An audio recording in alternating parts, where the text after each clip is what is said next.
मेरी उम्र 20 साल थी। घर में पैसों की तंगी के चलते मैं गीता देवी के घर पर काम करने लगी। मैं बड़ी मेहनत से उनके घर का सारा काम करती थी। उनके घर में जितने लोग उतनी ही फरमाइश। सुबह से ही मेरे नाम आदेशों की लाइन लगनी शुरू हो जाती थी। फिर भी मैं खुशी-खुशी सबकी फरमाइश पूरी कर देती थी। मैंने भी जैसे अपने दोनों पैरों में 10 पहिए लगा रखे हों। मेरी सेवा से घर का हर सदस्य संतुष्ट था। गीता देवी का परिवार मेरी सेवा और ईमानदारी को स्वीकार भी करता था। मैं थी भी ऐसी, दूध सा गोरा और कमल सा चिकना बदन, कजरारे नयन, रसीले होंठ, पतली कमर, काली नागिन जैसे काले लंबे बाल और ऊपर से खनकती हुई आवाज़। मेरी खूबसूरती मेरे किसी फ़िल्म की हीरोइन होने का एहसास कराती थी। घर की मालकिन गीता देवी की बेटी रचना, जो मेरी हम-उम्र थी, उसके पुराने मगर मॉडर्न डिज़ाइन के कपड़े जब मैं पहन लेती थी, तो मेरी खूबसूरती में और भी निखार आ जाता था। गीता देवी का बेटा अजय तो मुझ पर लट्टू था। हमेशा मेरे आस-पास डोलते रहने की कोशिश करता था। मैं भी मन ही मन उसे चाहने लगी थी। अब तक हम दोनों में से किसी ने भी अपने मन की बात एक-दूसरे से ज़ाहिर नहीं की थी।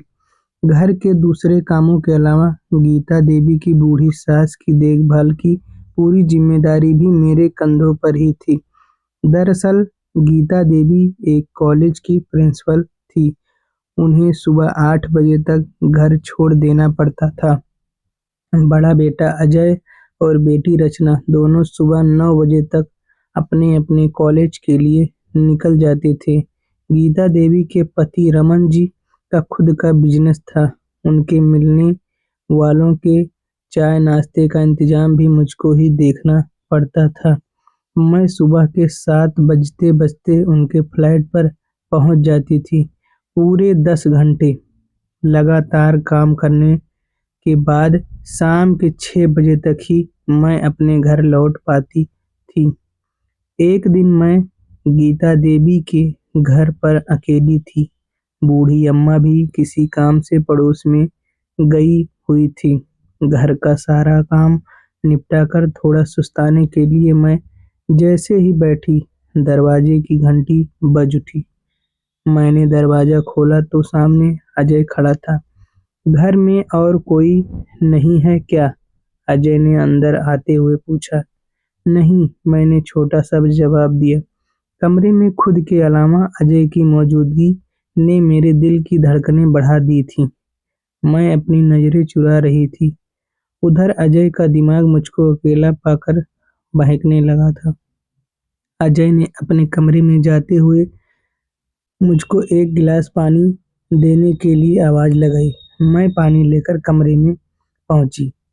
अजय ने मुझे गिलास मेज़ पर रख देने का इशारा किया। गिलास रखकर जब मैं लौटने लगी तो अजय ने मुझसे पीछे से अपनी बाहों में कसकर जकड़ लिया। एक तो लड़की की गदरा देह, मुश्किल से मिली तन्हाई और मालिक होने का रौब, अजय पूरी तरह से अपने अंदर के हैवान के आगे मजबूर हो चुका था। ये क्या कर रहे हैं साहब? मैं बुरी तरह डरी हुई थी। वही जो तुम चाहती हो। तुम्हें तो फ़िल्मों की हीरोइन होना चाहिए था। किन कंगाल के घर पैदा हो गई तुम। कोई बात नहीं, तुम तो किसी बड़े घर की बहू बनने के लायक हो मेरी जान।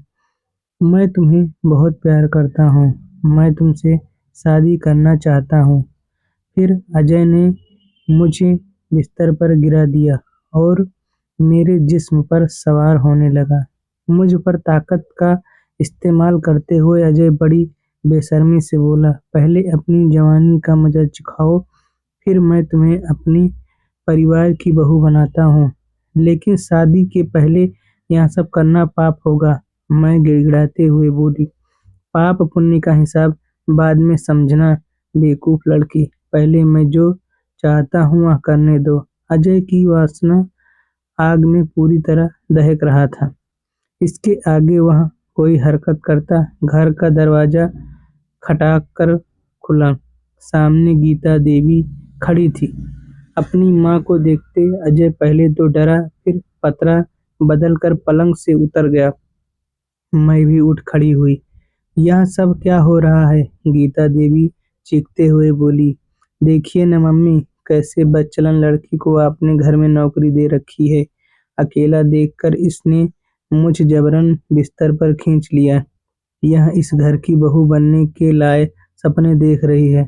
अजय ने एक ही सांस में अपना कसूर मेरे सिर पर मार दिया।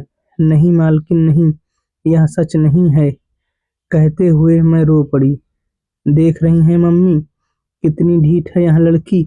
यह कब से मुझ पर डोरे डाल रही है। आज मुझे अकेला पाकर अपनी असलियत पर उतर आई। अजय सफाई देता हुआ बोला। मैं खूब जानती हूँ इन छोटे लोगों को, अपनी औकात दिखा रही देती हैं। अब मैं इससे काम पर नहीं रख सकती। गीता देवी मुझ पर आंखें रेतते हुए बोली। नहीं मालकिन, ऐसा मत कीजिए, हम लोग भूखे मर जाएंगे। मैं बोली। भूखे क्यों मरोगी? अपनी टकसाल लेकर बाजार में बैठ जाओ। अपनी भूख के साथ साथ दूसरों की भूख मिटाओ। घरों में झाड़ू पोछा करके कितना कमाओगी? चलो निकलो अभी मेरे घर से। मेरे बेटे पर लांछन लगाती है। गीता देवी बेरुखी से बोली। मैं हैरान सी सब कुछ सुनती देखती रही। मेरे सिर चकराने लगा। कुछ देर में जाकर मैं संभली और बिना उनकी तरफ देखे दरवाजे से बाहर निकल गई।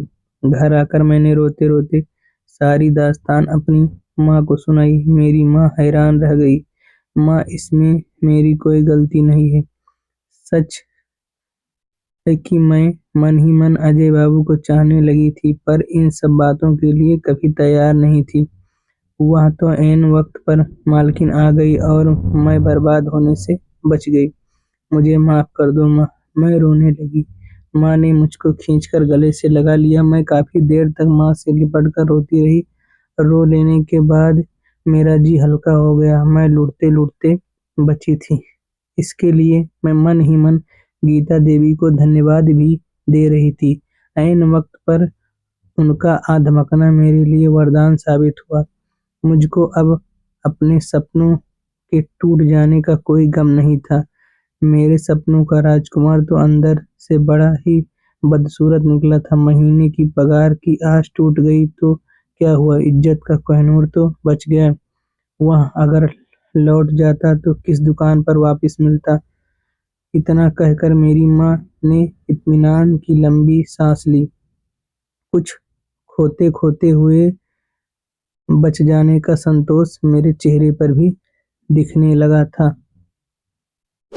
धन्यवाद।